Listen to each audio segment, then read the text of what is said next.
বিসমিল্লাহির রহমানির রহিম। দূর এবং কাছের প্রিয় শিক্ষার্থীরা,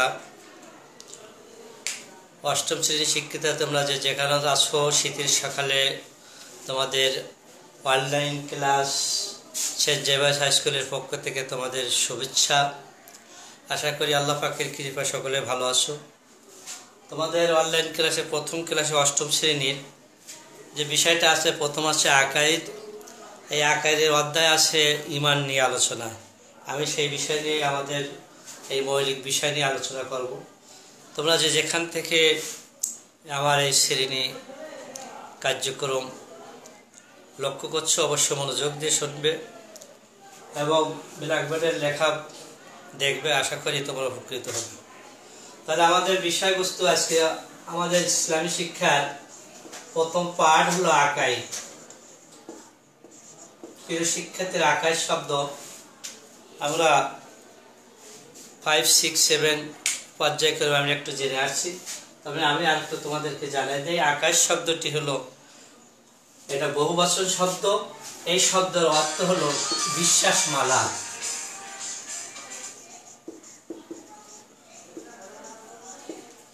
তাহলে আকাইদ শব্দটির অর্থ হলো বিশ্বাসমালা। এই শব্দটি বহুবচন, এর এক বচনের যে শব্দটি ব্যবহৃত হয় সেটার নাম হলো আকীদা। শিক্ষিত আমরা বলি না, এই তোমার আকীদা ঠিক নেই, অর্থাৎ আকীদা মানে আমাদের বিশ্বাস। তাহলে দেখো, আমাদের আকীদা, প্রথম আমাদের বিশ্বাস ঠিক করতে হবে, তারপরে অন্য কাজ করতে হবে। তাহলে এই আকীদা, এই বিশ্বাস, আর এর বহুবচন আকাইদ, একে বলা হয় বিশ্বাসমালা। এটাকে আমরা এইভাবে সংজ্ঞায়িত করতে পারি যে ইসলামের মূল বিষয়গুলো, ইসলামের মৌলিক বিষয়গুলো আমরা এইভাবে সংজ্ঞায়িত করব। ইসলামের মৌলিক বিষয়গুলো মনে প্রাণে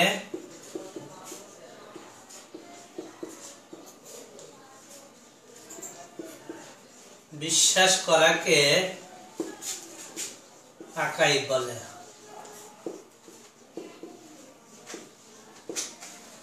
তাহলে আমরা আকাইদের সংজ্ঞা কিভাবে লিখলাম? যে ইসলামের যে মৌলিক বিষয় আছে সেগুলিকে আমাদের মনে প্রাণে বিশ্বাস করতে হবে, এইটার নাম আকাইদ। অর্থাৎ আমাদের আকীদা তথা বিশ্বাস মালাটা ঠিক হবে।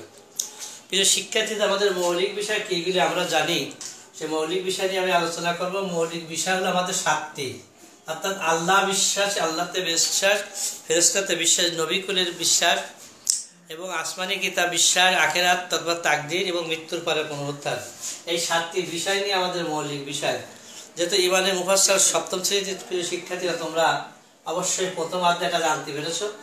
তাহলে ইসলামের যে মৌলিক বিষয়গুলো আছে এগুলি মনে প্রাণে বিশ্বাস করাকে বলা হয় আকাইদ। এই আকাইদের ভিতরে আমাদের থাকবে কি কি থাকবে? আল্লাহতে বিশ্বাস, নবী রাসূলে বিশ্বাস, ফেরেশতাকুলে বিশ্বাস, আসমানি কিতাবসমূহের পরে বিশ্বাস, আখিরাতের পরে বিশ্বাস, তাকদীরে ভালো মন্দের পরে বিশ্বাস, সর্বশেষ যে বিশ্বাসটা করতে হবে সেটা হলো মৃত্যুর পরে পুনরুত্থান। তাহলে আমাদের বিশ্বাস স্থাপন করতে হবে। সর্বপ্রথম আমাদের যে কাজটা, মুসলমান হিসাবে আমাদের যে প্রথম যে কাজটা, সেটা হলো আমাদের ঈমান আনতে হবে। অর্থাৎ ঈমান মানে বিশ্বাস স্থাপন। তো এই ঈমান শব্দটি আমরা আগে দেখি। এই ঈমান শব্দটি আসছে হলো আমনুন শব্দ থেকে।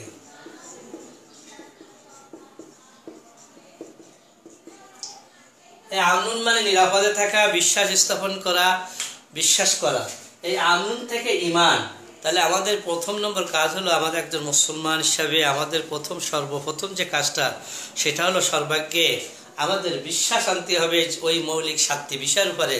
তাহলে আমি মুমিন হতে পারবো, আমি মুসলমান হতে পারবো। যদি আমার ঈমান নেই, আমার কোনো ভালো কাজের কোনো মূল্যায়িত হবে না, আমার ভালো কাজের কোনো দাম নাই, অর্থাৎ ভালো কাজের কোনো প্রতিফল আমি পাবো না। কিন্তু শিক্ষার্থীরা, তাহলে এই আমনুন থেকে নিরাপদে থাকা, এ থেকে বিশ্বাস স্থাপন করা, তার থেকে ঈমান। এই ঈমানের ভিতরে 3টি দিক আছে, 3টি দিক। তাহলে আমাদেরকে একটা জিনিস জানতে হবে। আমি তোমাদেরকে অনেক ক্লাসে বলে থাকি যে ঈমানের 3টি দিক, কিন্তু ঈমানের বিষয় কয়টি?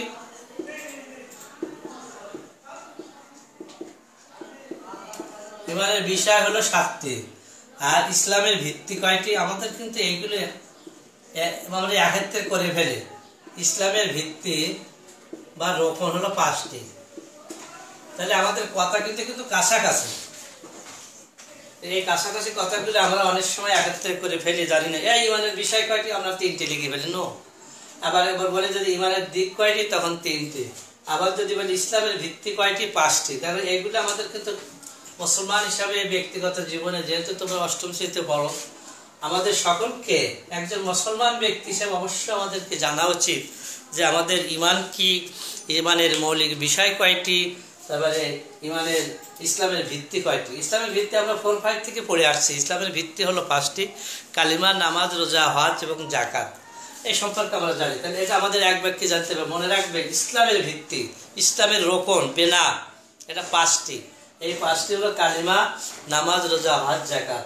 এরপর আসতেছে ইমানের 7টি বিষয়, যেটা হলো ইসলামের মৌলিক বিষয়। আমি যেটা বললাম একটু আগে, আল্লাহতে বিশ্বাস, ফেরেশতা, নবী, রসুল, আসমানি কিতাব, আখিরাত, তাকদীর এবং মৃত্যুর পরে পুনরুত্থান। এই 7টি বিষয়ের উপর আমাদের বিশ্বাস স্থাপন করতে হবে। এই মৌলিক বিষয়গুলি, এটা হলো ইমানের বিষয়, যেটা আমরা ইমানের মুফাসসালে পেয়ে থাকি। এরপর তোমাদের যে কথাটা অবশ্যই জানা দরকার, সেটা হলো ইমানের দিক 3টি। কি কি? এই 3টি দিক আমাদের প্রায় বলা, তোমাদের পাঠ্য বইতে এটা 1ম পেজে পেয়ে যাবে। 1 নম্বর হলো মুখে স্বীকার করা।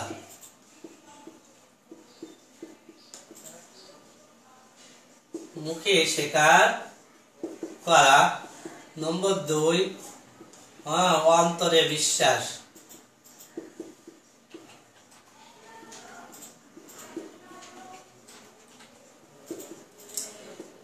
তিন নম্বর হলো তদ অনুযায়ী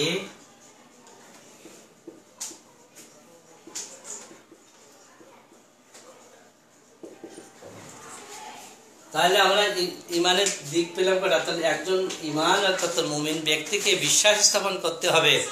সেটা 3টি বিষয় করে ইমান আনতে হবে। প্রথম হলো তাকে মুখে স্বীকার করতে হবে সবকিছু, সর্বজ্ঞ যে আল্লাহ এক, নবী রাসূল আছে, ফেরেশতা আছে, আসমানি কিতাব আছে, আখিরাত আছে, তাকদীর আছে। এটা আমাদের অন্তরে আবার কি আছে, এটা কি আছে, স্থান দিতে হবে। যে মুখে যেটা স্বীকার করলাম, সেটা অন্তরে আমাদের কি করতে হবে, বিশ্বাস করতে হবে। অন্তরে বিশ্বাস করা, মুখে স্বীকার করা এবং তদ অনুযায়ী আমল করা। অর্থাৎ এই যেগুলো আমরা শুনবো, জানবো, নবী রাসূলের দেখানোর পথে সেই অনুযায়ী আমল করবো, তাহলে আমার কিন্তু পরিপূর্ণ ঈমান থাকবে, আমি মুমিন হব। একজন যাকে তাকে দেখে আমরা মুমিন বলতে পারি না। কিন্তু শিক্ষার্থী, তাহলে অনেকে মুখে স্বীকার করি, কিন্তু অন্তরের ভিতরে আমরা কি আসছে, তাচ্ছল্য প্রকাশ করে থাকি, তাহলে তুমি পরিপূর্ণ ঈমানদার না, মুমিন না। আবার দেখো, অন্তরে বিশ্বাস করি, মুখেও স্বীকার করি, কিন্তু আমাদের বাস্তবতায় সেটা আমাদের কার্যকর পদক্ষেপ আমরা পালন করি না, অর্থাৎ আমরা আমল করি না। অর্থাৎ তদরে যে আমল করবো, মুখে যেটা স্বীকার করব, অন্তরে যেটা বিশ্বাস করব, সর্বোপরি সেই অনুযায়ী যদি বাস্তবায়িত আমরা না করি, আমল না করি, তাহলে আমাদের ঈমানের পরিপূর্ণতা আসবে না, ঈমানের ঘাটতি থেকে যাবে। তোমরা অবশ্যই শুনছো মুনাফিক নামে এক শ্রেণীর মানুষ আছে। তারা কারা? এরা কিন্তু মুখে কিন্তু আল্লাহ রসুলকে খুব ভালোবাসতো, বলতো হ্যাঁ আমরা তোমার দলের লোক, তোমাদের, কিন্তু এদের অন্তরে কিন্তু ঘাটতি ছিল, অন্তরে কিন্তু এদের বিরূপ ছিল। এই জন্য এদেরকে মুনাফিক বলা হয়েছে। প্রিয় শিক্ষার্থীরা, তাহলে মুখী স্বীকার এবং অন্তরে যদি ঘাটতি থাকে, তাহলে তুমি মুমিন থাকার থেকে দূরিকতা বরং তুমি মুনাফিক শ্রেণীর অন্তর্ভুক্ত হয়ে যাবে, বা তুমি আমরা সকলেই। অর্থাৎ আমাদের সমাজে এরকম আছে, আমরা মুখে একটা বলি, আমাদের বাস্তবতা একটা আরেক রকম। তাহলে এই ধরনের যদি আমাদের চরিত্র হয়ে থাকে, তাহলে অবশ্যই আমরা পরিপূর্ণ মুমিন বা ঈমানদার হতে পারবো না। আর যার ঈমান নেই, সে মূল্যহীন, ভিত্তিহীন, একটা ডাস্টবিনে ফেলার মতো বস্তু। অর্থাৎ ঈমান হলো মানুষের জীবনের সবচেয়ে মূল্যবান সম্পদ। প্রিয় শিক্ষার্থীরা, আমাদের ধর্ম পাঠ্যপুস্তক বইতে প্রত্যেকটা অধ্যায়ে এই একটি কথা, আকাইদের কথা বলা হয়েছে, ঈমানের কথা বলেছে। কেন বলা হচ্ছে? প্রতি শ্রেণীতে। অর্থাৎ আমাদের মৌলিক ঈমান তথা বিশ্বাস স্থাপনটা আমাদের প্রধান কাজ। আচ্ছা, আমি একজন ব্যক্তি, আমি একজন মুসলমান, আমার প্রথম কাজটা কি? আমার প্রথম কাজ হলো আমার ঈমান আনতে হবে, অর্থাৎ বিশ্বাস স্থাপন করতে হবে। এই আল্লাহর দেওয়া যে বিধিনিষেধ আছে, সেটা সুন্দরভাবে পালন করতে হবে, যেভাবে আছে সেইভাবে। কোনো প্রশ্ন যে আল্লাহ এটা কেন না করে এইভাবে করলেও না, এই ধরনের না। আল্লাহ বান্দার জন্য যেটা মঙ্গল, যেটা বান্দার জন্য কল্যাণকর, সেই সুন্দর কথাগুলো সেই সুন্দর দিক নির্দেশনা আল্লাহ আমাদের জন্য দিয়েছে। ইসলাম কিন্তু আসলে আমরা মনে করি কঠিন কিছু না, তুমি পালন করে দেখো। ইসলামের মৌলিক বিষয় বা ইমানের বা আকাইদের সব এই বিষয়গুলো তুমি যদি পালন করে বা আমি করি, আমাদের জন্য কিন্তু এটা সহজ। কারণ আমাদের জীবনের সকলে সুন্দর ব্যবস্থা, সুন্দর সমাধান এই ইসলামে দিচ্ছে। আর এই জন্য আমাদেরকে সবচেয়ে মূল্যবান যার ইমান আছে, বিন্দু মাত্র বলা আছে যারা পরিমাণ যার ইমান থাকবে সে কোনোদিন জাহান্নামে যাবে না। প্রিয় শিক্ষার্থী, এই ইমান কিন্তু মহামূল্যবান সম্পদ। আবার এই ইমান যদি চলে যায় ওই ব্যক্তি, দেখো না আমরা বাস্তবতায় দেখে থাকি, আমরা যে খাবার খাই, এই খাবারের ভিত্তি সবচেয়ে দামি খাবারকে আমরা মনে করি বিরিয়ানি খাল ভালো, কিন্তু এই বিরিয়ানির দামি খাবারটা যদি কেউ নষ্ট হয়ে যায়, পচে যায়, এত গন্ধ, উচ্ছিষ্ট গন্ধ আসে যে এর কোনো দাম থাকে না, ডাস্টবিনে ফেলে দিন, কুকুর বিড়ালও খায় না। সুতরাং ইমান এমন একটা মহামূল্যবান সম্পদ যদি আমাদের ভিতরে না থাকে, তাহলে এই মানুষটা কিন্তু আমাদের এই ডাস্টবিনে এই ফেলানো খাদ্যের সাথে তুলনা করা যেতে পারে। অর্থাৎ আমরা ইমান নামের এই মহামূল্যবান সম্পদ, এইটা আমাদের হৃদয়, মনির কোঠায়, আমাদের অন্তরে, আমাদের রুহে, আত্মার ভিতরে স্থান দেব। আমরা বিশ্বাস করব যে আল্লাহ এক, আল্লাহর ছাড়া কোনো বিকল্প নেই।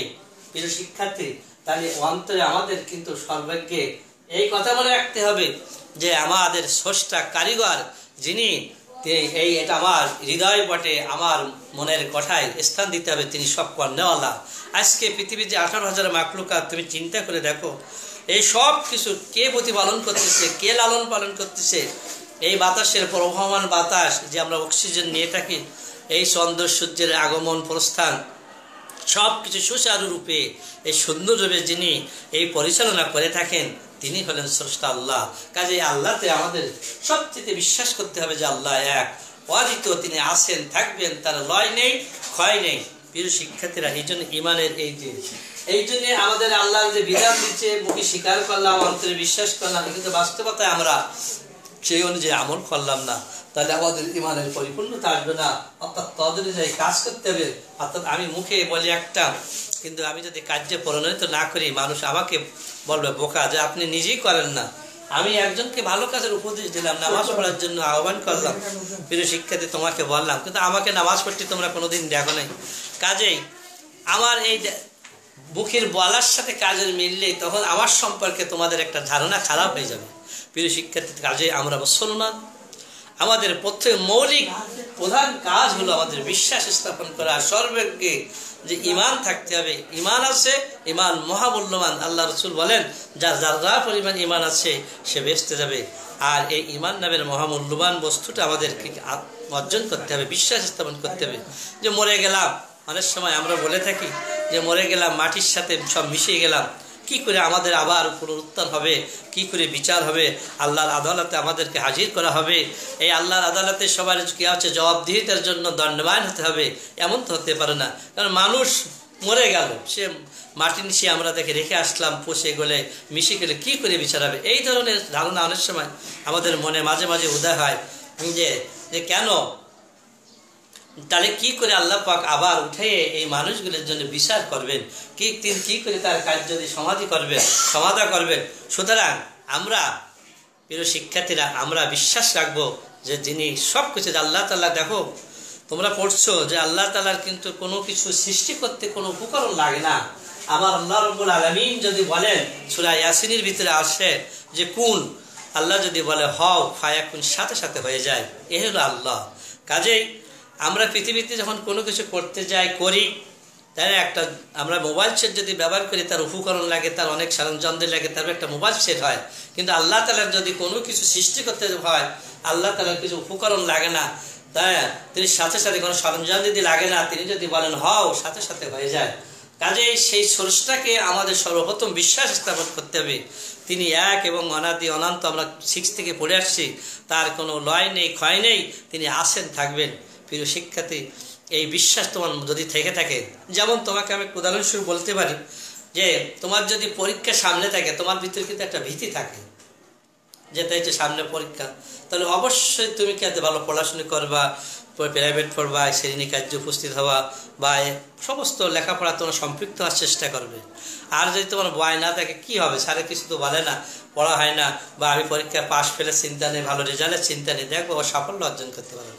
ঠিক তদ্রূপ আমার যদি থাকে যে আল্লাহ আমাকে হাত পা দিয়ে সুন্দর অবয়ব দিয়ে আকৃতি দিয়ে গঠন দিয়ে সৃষ্টি করেছে, আবার একদিন আমরা মরে যাব, এই ধারাবাহিকতায় আমাদের পূর্বপুরুষের কাছে চলে যাচ্ছে। এমনিভাবে তুমি আমি ও একদিন চলে যাব, আল্লাহর আদালতে আমাদের বিচারের কাঠগড়ায় দাঁড়াতে হবে।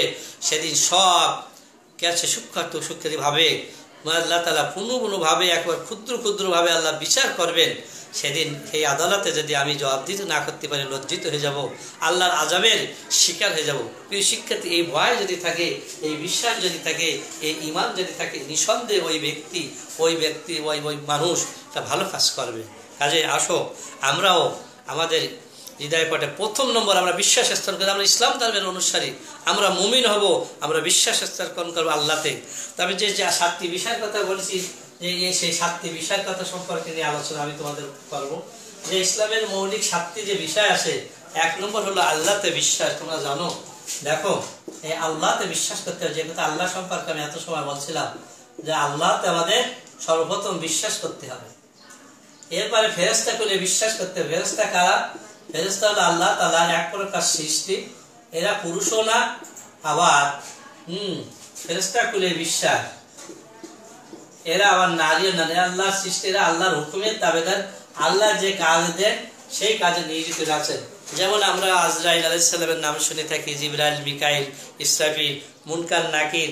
তারপরে এমনিভাবে ফেরেশতাদের আমরা প্রসিদ্ধ কয়েকজন ফেরেশতাদের নাম শুনে থাকি। এই এরা আল্লাহর নূরের তৈরি, এরা আছেন আল্লাহর হুকুমের কাছে গোলামি করে, আল্লাহ যে হুকুম দেন সেইটা তারা পালন করে থাকে।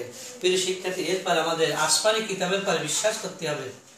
যেহেতু আমি তোমাদের আজকে ঈমান পড়াচ্ছি, অর্থাৎ আসমানি কিতাবে যদি আমাদের বিশ্বাস না থাকে, আমাদের আসমানি কিতাব হলো কোরআন মাজিদ। এর পূর্বে যে সমস্ত কিতাব আছে আমরা জানি 160খানা কিতাব আছে, এই কিতাবের উপরে আমাদের বিশ্বাস স্থাপন করতে হবে। এবার 4 নম্বর হলো নবী রাসূলের বিশ্বাস। প্রিয় শিক্ষার্থীরা, নবী রাসূল সম্পর্কে আমি তোমাদের পরে যখন এই পাঠ আসবে, নবী রাসূলের বিশ্বাস আমরা সেই বিষয়ে তখন আরো বিস্তারিত জানবো।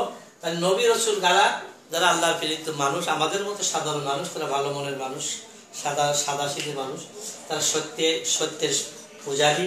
এই মানুষগুলো আল্লাহ মানুষদেরকে সত্য কথা আনার জন্য যুগে যুগে পাঠিয়েছেন। আর এদের গাইডলাইন হিসেবে যে বইটা দিলে সেটা হলো আসমানি কিতাব। তোমরা জানো কি দেখে তারা মানুষকে সৎ পথে ডাকবে। কাজে আমরা নবী রাসূলের পর বিশ্বাস রাখবো। আরেকটা বিশ্বাস যেটা তোমরা জানো সেটা হলো আখিরাত। আখিরাত বলার সাথে সাথে তোমরা বলবে তাই তো আখিরাত মানে কথা, আখিরাতে বিশ্বাস। এই আখিরাত মানে হলো পরকাল। এই পরকালে আমাদের বিশ্বাস করতে হবে। তোমরা মনে রাখবে যে আমাদের এই জীবনের শুরু আছে, আবার একদিন শেষ হয়ে যাবে। কিন্তু আমি যে বিশ্বাসের কথা বলছি, আখিরাতের জীবনের কথা, এই আখিরাতের শুরু আছে কিন্তু শেষ নেই। অনাদিকাল আমাদের থাকতে হবে আখিরাতের জীবনে, এটা বিশ্বাস করতে হবে। এরপরে হলো নম্বর 6 শিক্ষার্থী, তাকদীরের বিশ্বাস করতে হবে। তাকদীর মানে ভাগ্য। তুমি তাকদীরের দোহাই দিতে বসে থাকো তাহলে কিন্তু হবে না। আল্লাহ তাআলা বলছেন, আমি ততক্ষণ ওই জাতির ভাগ্য পরিবর্তন করি না যে জাতি তার নিজের ভাগ্য পরিবর্তনের জন্য চেষ্টা না করেন। প্রিয় শিক্ষার্থী, শুধু তাকদীর পরে যদি তুমি বসে থাকো, আল্লাহ কপালে যা রাখে তাই হবে। সাদের থেকে লাভ দিয়ে পড়ে বলতে আল্লাহ কপালে রাখলে তাই হবে। পরীক্ষায় ভালো পড়াশুনো না করে হাত পা ছেড়ে দিয়ে বসে থেকে আল্লাহ পরীক্ষা যদি পাশ করে তাহলে পাশ করবো, না করে না। তোমাকে চেষ্টা করতে হবে। এই তাকদীরে ভালো এবং মন্দ দুটোর বিষয়ে বিশ্বাস স্থাপন করতে হবে। যে ভালো আল্লাহ করেন, মন্দ কাজে আমাদের কর্মের স্বাধীনতার উপরে নির্ভর করে। আমি ইচ্ছা করলে ভালো করে সুফল পেতে পারি, আবার খারাপ করে আমি কি পেতে পারি, কষ্টের শিকার হতে পারি, ভালো কাছে আবার জাহান্নামের অধিবাসী হতে পারি। এরপর সর্বোপরি যে বিশ্বাসটা আমাদের স্থাপন করতে হবে সেটা হলো মৃত্যুর পরে পুনরুত্থান। প্রিয় শিক্ষার্থী, এই মৃত্যুর পরে পুনরুত্থান অনেক ধর্মের অনুসারীরা এই মৃত্যুর পরে পুনরুত্থান নিয়ে অনেকে তারা বাকবিতণ্ডা করে থাকে। তারা বিশ্বাস করতে যায় না যে পুনরুত্থান আবার কি করে হবে। একটা লোককে বাঘে খেলো, তাকে আবার তুলবে কি করে? একটা মানুষকে আগুনে পোড়ায় ফেললো, সে আবার কি করে উঠবে? প্রিয় শিক্ষার্থী, তোমরা জানো আমাদের অবয়ব বা আকৃতির ভিতরে আল্লাহ একটা রূহ নামে দিয়েছেন। এই রূহটা আল্লাহ তাআলা আগের থেকে কবজ করে নিয়ে নেন। আমাদের শরীর মাটির থেকে মাটির সাথে মিশে যাবে, কিন্তু তোমার আমার রূহ দিয়ে আল্লাহ অনুরূপ একটা মানুষ সৃষ্টি করে আল্লাহ তার ফয়সালা দিতে পারবেন।